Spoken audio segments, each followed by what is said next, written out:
Hey guys, this is Fundo on Wanchupagama.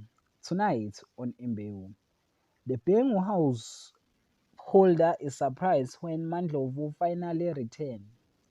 While Kanyo and Mzwandile makes up and she suggests moving back home.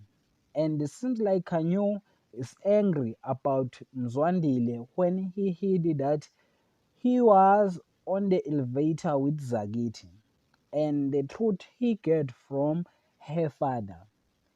While Naropi learns the truth about Jyoti's involvement and she turns on Shira, while Lindo tell her friend that if Nomsa do the ritual, he will lose Msam. But Lindo, it seems like he does not want to lose the job at Msam. And it seems like her friend got